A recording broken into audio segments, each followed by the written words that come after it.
La puissance de l'engagement. Shalom, bien-aimés dans le Seigneur. Notre méditation du jour s'intitule « La puissance de l'engagement ». Nous tirons notre texte dans Matthieu chapitre 6, le verset 24, qui nous dit ceci. « Nul ne peut servir deux maîtres, car ou il haïra l'un et aimera l'autre, ou il s'attachera à l'un et méprisera l'autre. Vous ne pouvez servir Dieu et Mammon. » Alléluia. Vous ne savez jamais à quel point vous pouvez être utilisé par Dieu jusqu'à ce que vous soyez engagé avec lui. De plus, tant que vous n'êtes pas engagé pleinement dans ce que vous faites, vous ne saurez jamais à quel point vous pouvez être exceptionnel et jusqu'où vous pouvez aller.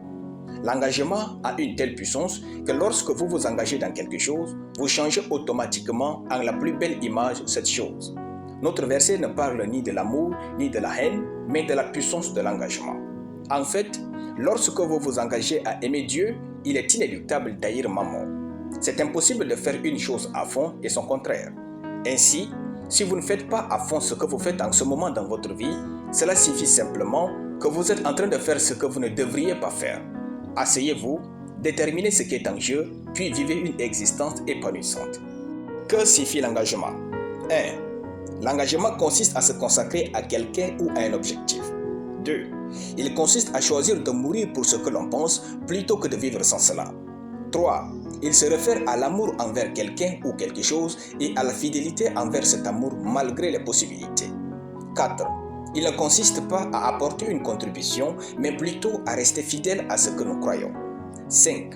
L'engagement consiste à surmonter tous les obstacles pour accomplir nos tâches et être ce que nous devrions être. Finalement, l'engagement représente une alliance ou un lien qui ne se rompt qu'à la mise en œuvre des paroles prononcées.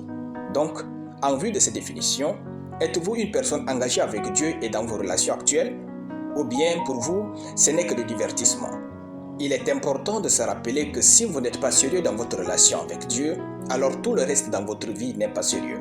Soyez une personne qui a le sens d'engagement dans ce qu'il fait, c'est ce qui distingue les vainqueurs des perdants. Alléluia. Nous allons prier. Merci Seigneur Jésus pour ma précieuse relation avec toi. Amen.